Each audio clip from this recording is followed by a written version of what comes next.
부모는 자식들이 다 잘 되기를 원하죠. 자식이 잘 됐다는 이야기를 들으면 행복하고 좋을 것입니다. 그런데 그런 것과 비교할 수 없는, 상상할 수 없는 기쁨이 있습니다. 그것은 죽었다라고 생각했던 자식이 돌아오는 것입니다.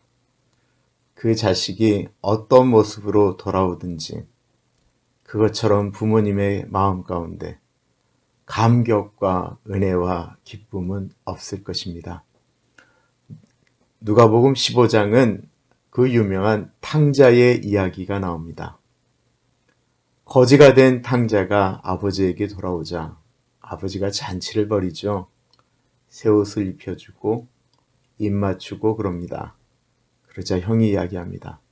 그 아버지의 귀한 돈을 그 술집에서 그렇게 막 방탕하게 쓴 자식이 돌아왔다고 어떻게 잔치를 벌립니까?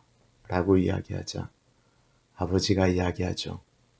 잃었던 내 자식이 돌아오는데, 죽었다라고 생각했던 내 자식이 돌아오는데 어찌 내가 이렇게 안 하겠는가? 라고 이야기를 합니다.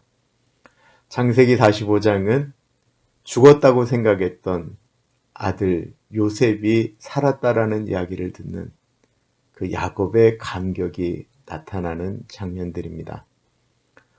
어제 우리는 그 요셉이 형들과 화해하는 장면을 보게 되지요.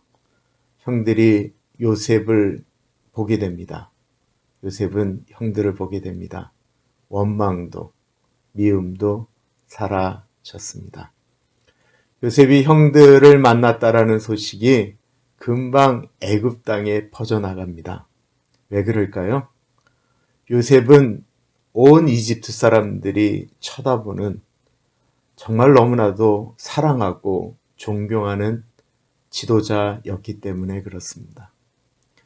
오늘 본문을 읽어보면 창세기 45장에 온 사람들이 다 같이 기뻐했다라고 이야기하고 있습니다. 요셉의 형들이 왔다는 소문이 바로의 궁에 들림에 바로와 그의 신하들이 기뻐하였다라고 이야기합니다. 요셉의 성품에 본인이 히브리 사람인 거 이야기하지 않았을까요? 그가 노예인 거 다 알았습니다. 시기할 만하고 질투할 만한데 온 이집트 사람들이 다 요셉을 좋아했다라는 것입니다. 그가 행하는 모습들, 그가 처리하는 그 정직함, 이 모든 것들이 사람들에게 감동이 되자 요셉의 형제들이 왔다라고 하는 것 같이 바로와 그의 신하들에게 기쁨이 되었습니다. 내가 잘하면요, 내 가족들이 칭찬을 듣는 것입니다. 바로가 이야기합니다. 형제들 보고 다시 가나안 땅으로 가라고 하지 말고 가서는 온 가족을 다 데리고 오라고 이야기해라. 내가 여기서 먹고 살 수 있도록 땅도 주고 다 할 것이다라고 이야기를 합니다. 그러면서 이런 멋진 표현을 쓰고 있네요. 너희가 가진 것들을 거기다가 다 두고 와라. 그냥 여기 좋은 것들이 많으니까 20절이에요. 또 너희의 기구를 아끼지 말라. 온 애굽 땅에 좋은 것이 너희 것임이니라. 다 버려두고 오라는 거예요. 당시 최고의 나라가 애굽이었잖아요. 문화적인 것은 뭐 비교할 수가 없었습니다. 가장 좋은 것들이 여기 있으니까 가나안에서 이쪽으로 내려올 때 바리바리 싸들고 오지 말고 모든 것들을 다 버려두고 오라고 이야기합니다. 우리 이민 올 때는 바리바리 다 싸들고 왔는데 여기 오니까 그냥 뭐 야드 세일을 가도 그라지 세일을 가도 너무 귀한 것들을 사면서 얼마나 행복해 했었나요? 그러면서 바로가 수레를 줍니다. 이 수레에 대한 의미를 제가 조금 이따 좀 말씀을 드릴게요. 수레를 줬어요. 사람들에게는 옷도 하나씩 다 줬어요. 이게 애굽의 옷이 어마어마하게 비싼 것이었을 뿐만 아니라 이 바로 왕이 요셉의 형제들에게 준 옷은 그들의 신분을 나타낼 만한 귀한 것들이었습니다. 그래서 옷을 줬다라는 이야기가 나오는 것입니다. 식량도 넉넉하게 주고요.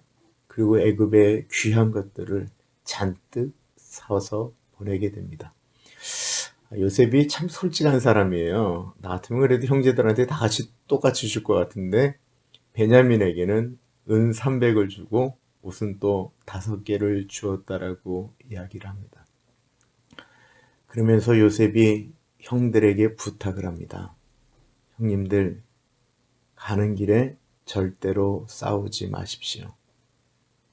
요셉의 참 깊은 속뜻이 나오는 것이죠. 가면서 그때 요셉을 팔자고 네가 더 소리를 내지 않았느냐. 나는 팔지 말라고 하지 않았느냐. 이러면서 형제들이 싸우면서 누가 더 공이 있다, 누가 더 잘못이 많다 라는 이야기하는 것을 원치 않았다라는 것입니다. 왜 그래요?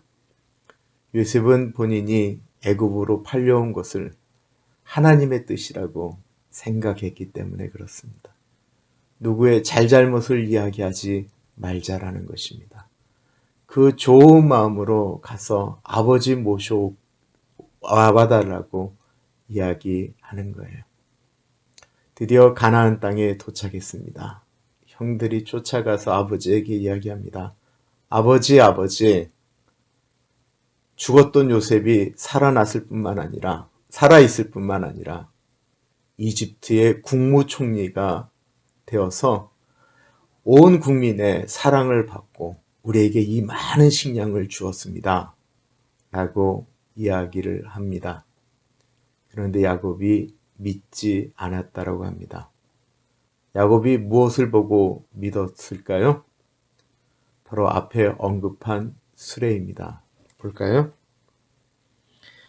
그들이 또 요셉이 자기들에게 부탁한 모든 말로 그에게 말하매 그들의 아버지 야곱은 요셉이 자기를 태우려고 보낸 수레를 보고서야 기운이 수생한지라. 그 26절에는 그들의 말을 믿지 못하여 어리둥절했다라고 이야기합니다. 이놈들이 또 나를 속이는 것이 아닌가라고 생각을 했는데 수레를 보자 그 마음이 믿어지고 기운을 차리게 되었다라고 이야기하고 있습니다. 수레는 가나안 땅에서는 볼 수 없는 그 아주 귀한, 오늘날로 말하면 차와 같은 것이죠. 가나안은 험지고 길들이 좋지 않아서 수레가 다니지를 못합니다. 수레는 도시가 발달한 나라들, 물류가 열심히 왔다 갔다 하면서 움직여지는 나라가 수레가 발달하죠. 군사력이 뛰어난 곳이 수레가 발달합니다. 당시 애굽이 가장 자랑하는 것 중에 하나가 바로 이 수레였다라는 것입니다. 미국에 오면 한국 사람들이 출세했네 라고 얘기하는 건 비싼 차를 기준으로 이야기하잖아요. 그러니까 수십 대의 캐딜락이 야곱의 집 앞에 쫙 서 있는 거예요. 아버지 모시러 왔습니다. 아버지 제가 이렇게 출세했습니다. 라고 나타내는 것이 바로 이 수레였다라는 것입니다. 야곱이 이 수레를 보고 기운을 차립니다. 수레 때문에 기운을 차린 게 아니고요. 수레를 보면서 진짜 요셉이 살아있구나 라고 하는 생각이 드는 것입니다. 창세기 45장의 마지막 절은 어떨까요? 이스라엘이 이르되 조카도다 내 아들 요셉이 지금까지 살아있으니 내가 죽기 전에 가서 그를 보리라 하니라. 나이가 이미 많이 된 야곱이 드디어 삶의 소망을 찾기 시작합니다. 요셉이 살아있다라고 하는 그 한마디에 그 먼 길을 가겠다라고 이야기합니다. 참 감동적인 장면 아닙니까? 누구에게 기운 차리게 하고 내가 그 사람을 보기 전까지는 내가 안 죽겠다라고 이야기하는 것. 그것이 자식이다라는 것입니다. 22년 동안 야곱은 요셉이 죽은 줄 알고 가슴만 아파했습니다. 그가 어떻게 살고 있는지 잘 몰랐습니다. 그런데 그가 잘 되었다라는 이야기를 듣는 순간 그가 기쁨을 얻게 됩니다. 지금은 모릅니다. 그러나 훗날 알 수 있습니다. 우리는 그 순간까지 포기하지 않고 기도하는 것입니다. 또한 우리는 누군가의 회복이, 기쁨이, 기운이 되는 삶을 살고 그런 소식을 전하는 사람이었으면 좋겠습니다. 오늘은 여기까지 하겠습니다. 감사합니다.